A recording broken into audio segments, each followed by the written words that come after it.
Lorsque Big Rob ouvrit la porte de son bar sur les pentes glacées du Yukon, une congère s'engouffra derrière lui. Il fallut qu'il s'y mette à deux pour refermer la porte. Ce n'est pas comme s'il avait des mains libres, il tenait un objet de forme étrange, soigneusement enveloppé dans du papier d'emballage marron. Aucun des habitués ne leva les yeux lorsqu'il le déballa, trop absorbés par leur conversation ou leur bière. Des routiers, ouvriers de plateformes pétrolières en congé et des couples cherchant l'aventure passaient désormais leurs vacances dans les endroits les plus froids du monde. Les habitués, marmonnant en anglais, en français et en algonquin, sirotèrent leur whisky, la façon la moins chère de rester au chaud pendant ces longues et froides nuits d'hiver. Une seule tête se tourna lorsque Grand Rob, le propriétaire de la taverne de Grand Rob, le seul bar à des kilomètres à la ronde dans l'arrière-pays canadien, arracha le paquet du papier. Eddie, un ouvrier algonquin du coin qui tenait le comptoir. De temps en temps, il avait l'impression qu'un frisson venait de traverser la pièce, non pas à cause du froid extérieur, mais à cause de quelque chose de plus profond, de plus intangible.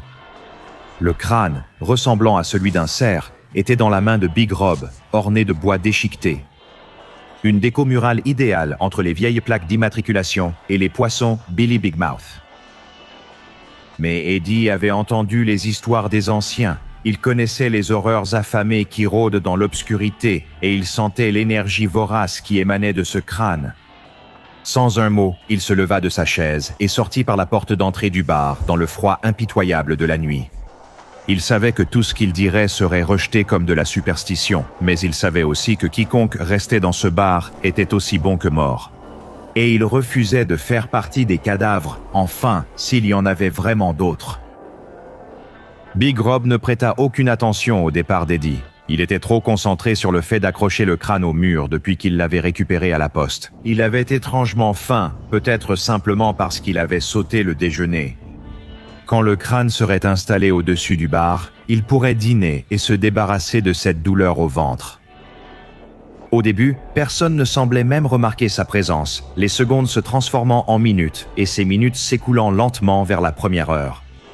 Ce n'est qu'après la première heure écoulée que clients et personnels de la taverne du Grand Rob ont commencé à réagir. Un peu étrangement, ils sont devenus nerveux, sur le qui-vive, se grattant la peau et griffant le bois de leur table ou du comptoir. La musique rockabilly qui sortait du jukebox voisin fut bientôt remplacée par un faible gémissement de ventre vide, le son brut de la faim, la bave coulant de mâchoires béantes. Lentement, les regards autour du bar commencèrent à se tourner vers le crâne monté, qui les fixait tous de son regard sans yeux. Ils entendirent des murmures au plus profond de leur propre crâne. « Honorez votre faim, mes enfants. » « Tout cela est pour vous. »« Mangez. » Mangez, mangez. Leurs esprits étaient remplis d'images, de la viande, rouge, sanglante, crue, délicieuse. Les clients regardèrent autour d'eux et croisèrent les regards des autres. « Oui, mes enfants, » dit la voix. « Revêtez mon manteau et devenez ceux que vous étiez destinés à être. » Autour du bar, tout le monde dégaina des armes. Certains avaient des couteaux à cran d'arrêt, de chasse ou des keibars. D'autres utilisaient des couverts, des bouteilles cassées ou tout objet tranchant ou lourd à portée de main.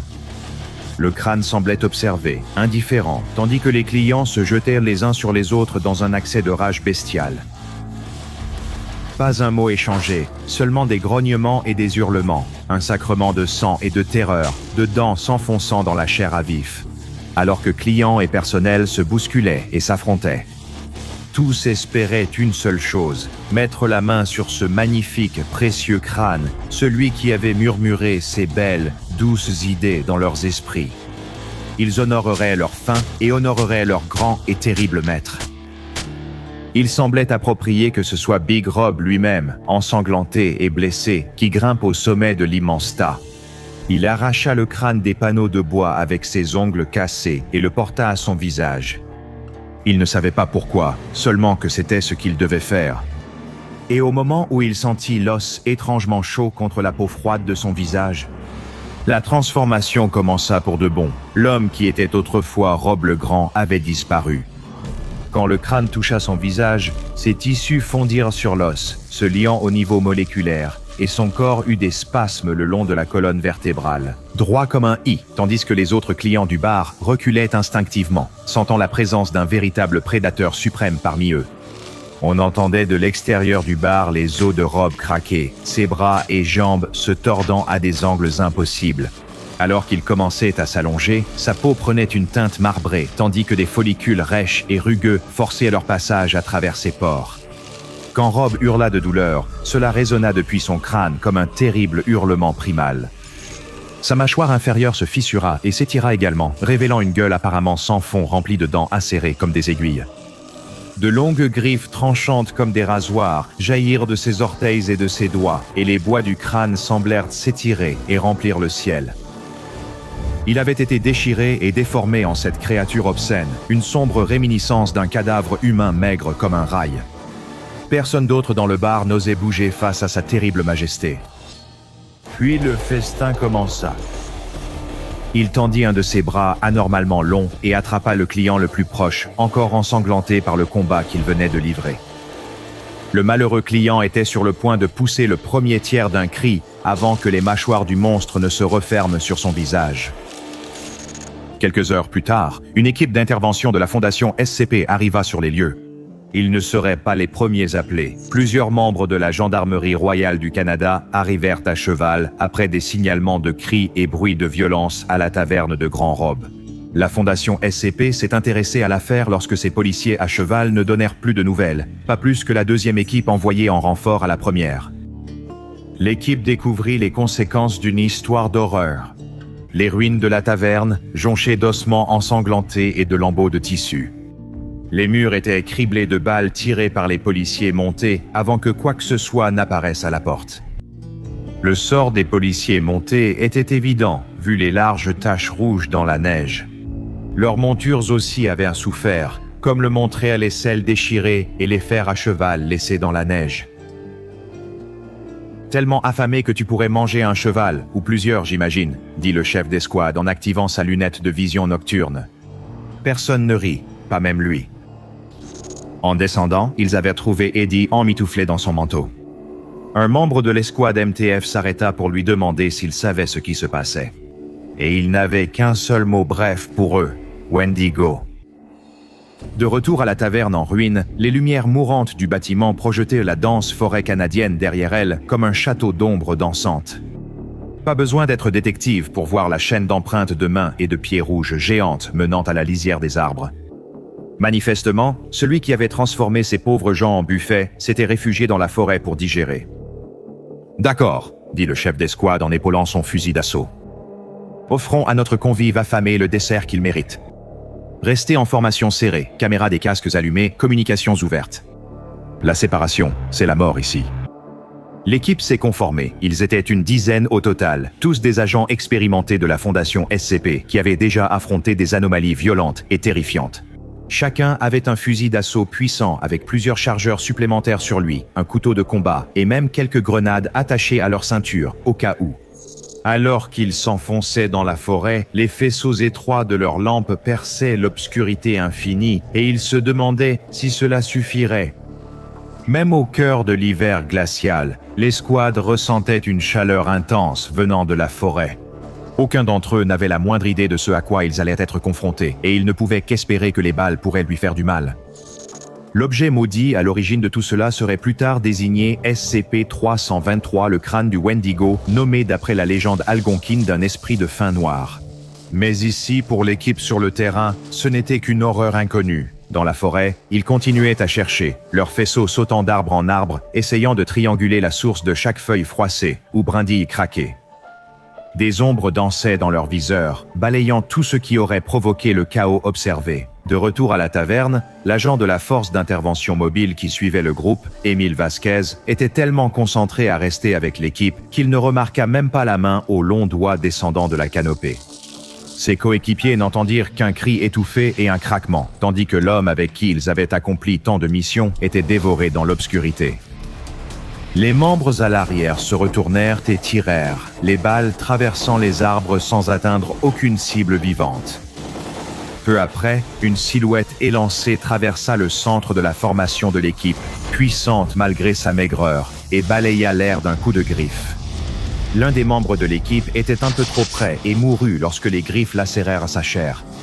Le chef d'escouade fut plus chanceux. Les griffes le blessèrent à l'estomac et le jetèrent contre un arbre. Le chef à terre, l'équipe se dispersa et les survivants cherchèrent refuge dans l'obscurité. Ils n'avaient aucune idée que ce contre quoi ils se battaient et tentèrent d'échapper était bien plus qu'un simple monstre de chair et de sang.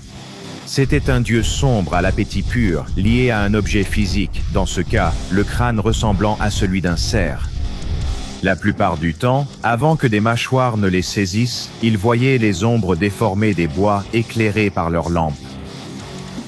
La forêt résonnait maintenant de coups de feu et de cris, mais petit à petit, même ceux-ci se turent alors que le Wendigo réclamait ses proies.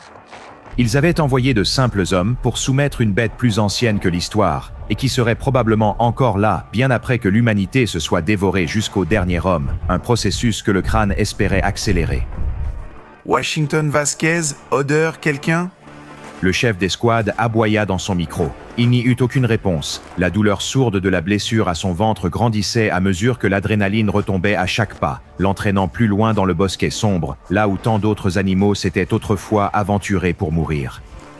Entre chaque pas et le craquement de la neige qui les accompagnait, il pouvait entendre cette chose dans les arbres, se déplacer avec une vitesse que même ses réflexes affûtés ne pouvaient espérer égaler. Si cette chose le trouvait, elle le dévorerait avant l'arrivée des renforts. Et même avec presque plus de munitions, son arme lui semblait de plus en plus lourde à chaque instant.